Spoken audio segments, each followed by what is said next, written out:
ఎగిరెగిరి దంచినా అదే కూలి, ఎగరకుండా దంచినా అదే కూలి అన్నట్టు మనం ఎంత కష్టపడినా ఆ జానిడి పొట్ట కోసమేనండి.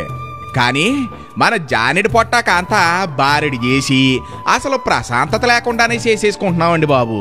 ఏ కాదంటారా? మనలో మన మాట కుటుంబంలో అందరం కలిపి కూకుని భోజనం చేసి ఎన్ని రోజులైందండి? మన పిల్లలతో చిన్నపిల్లల్లా కలిసిపోయి మనస్ఫూర్తిగా ఆడుకుని అన్నాళ్ళయింది. ప్రశాంతంగా అన్నంలో గెంజేసుకుని ఆవకాయ ముక్క నంచుకుని తిని ఎన్ని యోగాలైంది కదా?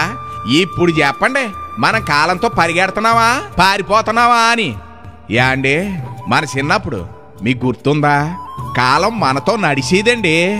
బళ్ళోకి వెళ్ళేటప్పుడు మైకా సంచి భుజాన్ని దాలించుకుని మన ఫ్రెండ్స్తో ఎడ్ల బండి వెనకాల ఏలబడుతూ కబుర్లు చెప్పుకుంటే వెళ్ళే రోజులు గుర్తున్నాయా? కల్మషం లేని రోజులు ఎందుకు గుర్తుండో ఓ పాలి ఆ రోజుల్లోకి వెళ్ళొద్దామండి. రండి మరి. ఏడు పెంకులాట ఆడతా వరుసగా 7 పెంకులు పెట్టి బంతి అట్టుకుని కొడితే ఆతలోడు ఈపి విమానం మోత ఎక్కాల్సిందే. ఎంత దెబ్బ తగిలినా పగలో పతీకారాలు లేకుండా పక్కపక్క నవ్వుకుంటా ఆడుకునేవాళ్ళం అండి. ఆ రోజులు మళ్ళీ వస్తాయంటారా? బళ్ళోకి వెళ్ళినప్పుడు పాసబెల్లకి ఏమన్నా తినాలనిపిస్తే ఇంటి దగ్గర నుంచి జంతుకులు మురుకులు జేబులో వేసుకుని మన పక్కోడికి కాకింగులతో చిన్న మొక్కెట్టి తిన్న రోజులు గుర్తున్నాయా? అద్భుతం అండి. గొళికెలాట్లు ఆడేటప్పుడు మనం కొలిసే కొలతలు జాన బెస్తాలు ఇంకా గుర్తున్నాయి. ఇలా కొలిసి గొళిక్కాయని కొడుతూ ఉంటే చెట్లు పోవాల్సిందే. మరి గురి అలాంటిది. మరి తీసి పాడేసిన సైకిల్ టైర్ దొరికితే బెంచ్ కారు దొరికినంత ఆనందం. అప్పుడు చిన్న కర్రపొల మొక్కతో ఆ టైర్ని దొల్లించి పరిగెలాడుతూ ఉంటే ఆవేశం రాని రోజులండి. అక్కడ దూరం ఎంత అన్నది ముఖ్యం కాదు, టైర్ ఎలా దొల్లించామా లేదా అన్నది ముఖ్యం. ఆదివారం సెలవు వచ్చిందంటే చాలు బొంగరాల ఆటలతో ఈదులు అన్నీ సందడిగా మారిపోయి అనుకోండి. అందులోనూ కలకత్తా బొంగరానికి ఓ ప్రత్యేకత ఉండేదండి. అది సీట్లలో కూడా తిప్పేసుకునే వాళ్ళం. గుర్తొచ్చిందా? మరి అది సంగతి. ఇకపోతే 4 చింతపిక్కలను బాగా అరగదీసి గచ్చు కనపడితే చాలు అష్టశమ్మాలు గీసేసి తెగాడేసేవాళ్ళం అంటే నమ్మండి. ఆ గడిలో మహత్యం ఏటో గాని ఓ పోటీతత్వంతో నప్పులన్నీ మెదుపుకుంటా ఉండేవాళ్ళం అనుకోండి. అప్పుడు మన గాజు ముక్కలే మన ఆత్తి. ఇంకా మన ఈదిలో గంట మోగిందంటే బొంబాయి మిఠాయిడు వచ్చాడని అర్థం. అక్కడితో ఆగేవాళ్ళమా ఏటి?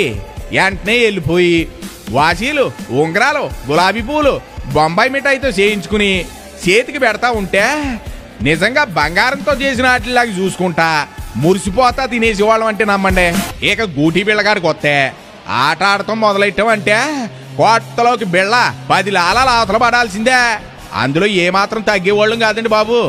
లాలా అర్ధ అంటూ కొలతలు కొలుచుకుంటా కొలిసిందంతా మన ఆస్తే అని మురిసిపోయిన రోజులు మంచి చిత్రంగా ఉంటాయండి. మరి మన చిన్నప్పుడు పావలా పట్టుకుంటే చాలు నిమ్మతోనలో పుల్లైసు ఐస్ ఫ్రూట్స్ పల్లీలు పల్లీ అచ్చులు ఇలా అన్నీ మన సొంతం. మళ్ళీ మళ్ళీ కావాలన్నా అలాంటి రోజులు వస్తాయా ఏటి చెప్పండి? యాండోయ్ మీకు గుర్తుందా? 5 పైసలకి 5 గొట్టాలు 10 పైసలకి 10 గొట్టాలు ఏళ్ళకి పెట్టుకుని కరకరలాడతా తింటా ఉంటే నా సామి రంగా ఆటి రుచి ఏటికి రాదండి.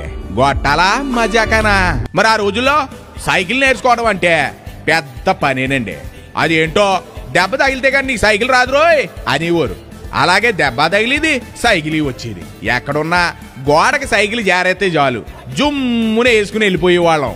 సాయంత్రం సమయంలో సందమామి ఎన్నుల్లో దెబ్బకి 2 దాచపళ్ళు ఆడుతూ ఉంటే ఆ చల్లటి ఎన్నుల్లో మంచం మీద పడుకున్న తాతయ్య చిన్నాన్న పెదనాన్న వీళ్ళందరూ కూడా చూసి తెగ మురిసిపోయేవారండి. అది అసలైన ఆనందం అంటేనే. అందుకే మానసిక ప్రశాంతతకు దగ్గరగా ద్వేషాలకు దూరంగానే ఉండేవాళ్ళం, ఆరోగ్యంగా ఉండేవాళ్ళం. ఇగో వీటిని చూస్తున్నారా?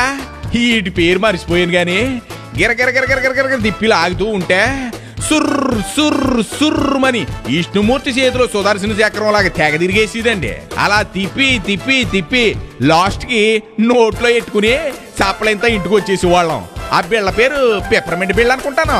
ఇప్పుడు కార్పొరేట్ స్కూల్ అని గొప్పగా చెప్పుకుంటున్నారు కానండి అప్పుడు కాకులు వాలి చెట్ల కింద ఉన్న పాఠాలు ఇప్పటికీ గుర్తున్నాయండి. ఆ చదువులు మనకి విలువలు నేర్పించే. మరి ఇప్పుడు చదువులు మార్కులు రావాలని నేర్పిస్తున్నాయి.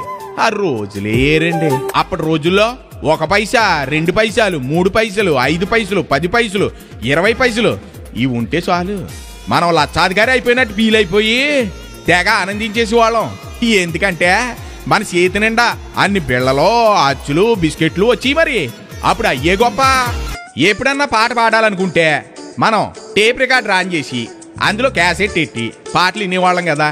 నచ్చిన పాట కోసం అయితే క్యాసెట్లో పెన్సిల్ కానీ పెన్ కానీ పెట్టి గిరగిరగిరగిరగిరగిర తెగ తిప్పేసి తోడేసి వాళ్ళం. ఇలా మీలో ఎంతమంది చేసారో ఆలోచించండి. మరి ఇక మన బ్లాక్ అండ్ వైట్ టీవీకి ఒక బాక్స్ ఉండేది. ఆ బాక్స్కి 2 తలుపులుండి తెరిచిన తర్వాత కానీ టీవీ కనిపించేది కాదు. అప్పుడు టీవీలను అంత జాగ్రత్తగా ట్యూన్ చేసుకుంటా బొమ్మ రాకపోతే మేడ మీదకి ఎక్కేసి యాంటీనాలు అటు ఇటు ఇటు అటు పెద్ద సైంటిస్ట్ లాగా తిప్పేస్తా దూరదర్శన్లో వచ్చే రామాయణం మహాభారతానికి వారానికి ఒకసారి వచ్చే సినిమా కోసం ఎంతలాగా ఎదురు చూసేవాళ్ళం అండి. ఆ ఎదురు చూడటంలోనే ఒక గొప్ప ఆనందం ఉండేదండి.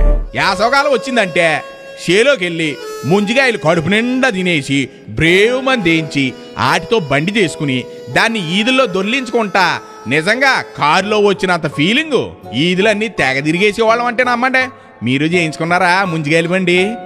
అలా దొర్లించేటప్పుడు పక్కోడికి ఒకసారి ఇమ్మన్నా ఆత్రేపోతున్నట్టు ఫీల్ అయిపోయి ముంజిగాయ బండి ఇవ్వడానికి అసలే ఇష్టపడేవాళ్ళం కాదు కదా.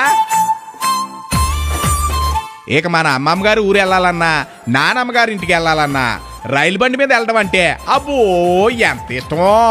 ఎందుకంటే అది గుప్పు గుప్పు గుప్పు మరి పొగ వదులుతా పరిగెడతా ఉంటే ఆడితో పాటు చెట్లు అన్నీ వెనక్కి వెళ్తా ఉంటే ఆ దృశ్యం చూడడానికి ఎంత ఆనందంగా ఉండేదో. ఇక మనం ఎప్పుడన్నా పాటలు పాడాలనిపిస్తే ₹1 పట్టుకుని వెళ్ళి పాటల పుస్తకం లుటుక్కుని కొనుక్కుని తెచ్చేసుకునే వాళ్ళం.